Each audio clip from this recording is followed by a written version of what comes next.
Okay, Federalist 16, Part 5. So I will continue from the last part. If the judges were not embarked in a conspiracy with the legislature, they would pronounce the resolutions of such a majority to be contrary to the supreme law of the land, unconstitutional and void.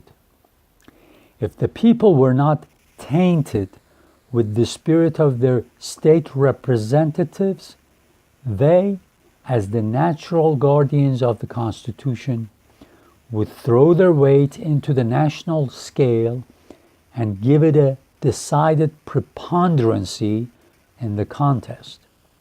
Attempts of this kind would not often be made with levity and rashness, because they could seldom be made without danger to the authors.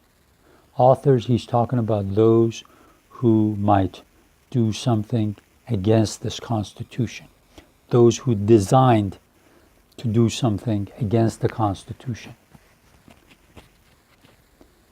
Unless in cases of a tyrannical exercise of federal authority. So unless the federal government wants to do something tyrannical, of course that's when you face the federal government. That's when you stop it any way you can. But until then, you cannot fall for the lies of maybe some of your state representatives.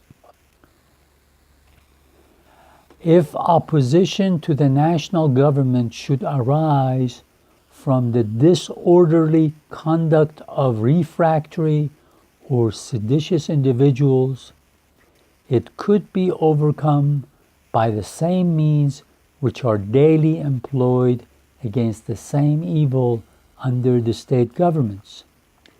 The magistracy being equally the ministers of the law of the land, from whatever source it might emanate, would doubtless be as ready to guard the national as the local regulations from the inroads of private licentiousness. As to those partial commotions and insurrections which sometimes disquiet society from the intrigues of an inconsiderable faction, or from sudden or occasional ill humors that do not infect the great body of the community, the general government could command more extensive resources for the suppression of disturbances of that kind than would be in the power of any single member. Remember, we talked about the general government, the federal government, being able to answer to the hopes and fears of people. I said, on one side, that the federal government should be able to come and hold you accountable if you break the law, regardless of what state you're in. But at the same time, if you hope to get help from federal government in time of emergency, hurricanes, tornadoes, earthquakes, the same thing here will happen. He says, let's say you live in a small state and 51% of the population of the small state decide to force you illegally to do something. Maybe the 49% or the minority cannot stand up to the 51% if the 51% want to use force. But what will happen, the federal government with all the other states combined with their force, with their militia, they can come and put down this 51, this majority that happens to be in your state but wants to violate the law, violate the Constitution. So here he's talking about that. And as to those mortal feuds which in certain conjunctures spread a conflagration through a whole nation or through a very large proportion of it, proceeding either from weighty causes of discontent given by the government or from the contagion of some violent popular praxisism. They do not fall within any ordinary rules of calculation. See, notice he uses the word conflagration, contagion. He's using these really negatively loaded words to say those who want to hurt the peace of the community. They will do it in different ways. And then this way, if you have established a federal government that is good, like the one we are trying to establish under this new constitution, it will come to your help.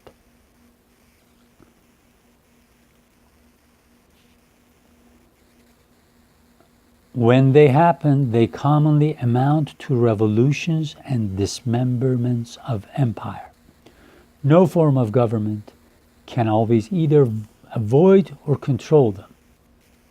He's being realistic in a sense that he says there might come a situation where everybody goes crazy and even a government cannot control that. Chaos and mayhem will happen in the world, and we cannot control it. It is in vain to hope to guard against events too mighty for human foresight or precaution, and it would be idle to object to a government because it could not perform impossibilities. So he says there are times that if everything is badly designed, just the way things happen out there in communities, in nations, you cannot help it. Sometimes governments are not going to be able to answer all the problems and have solutions to all the answers if things are not framed and constituted right.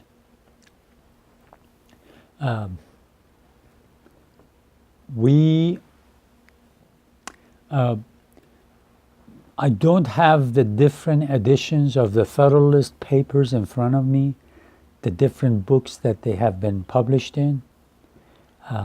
For my translations into Farsi, I have shown them on video different times, and I have explained to the viewers and listeners that there are different editions of these papers, and all of them, each single one of them, have different introductions by different scholars. So I encourage you to, of course, I don't want you to buy all or any of them. You can have access to them in the libraries or just to the text of the Federalist Papers online. And some of them will have an introduction by a scholar or author.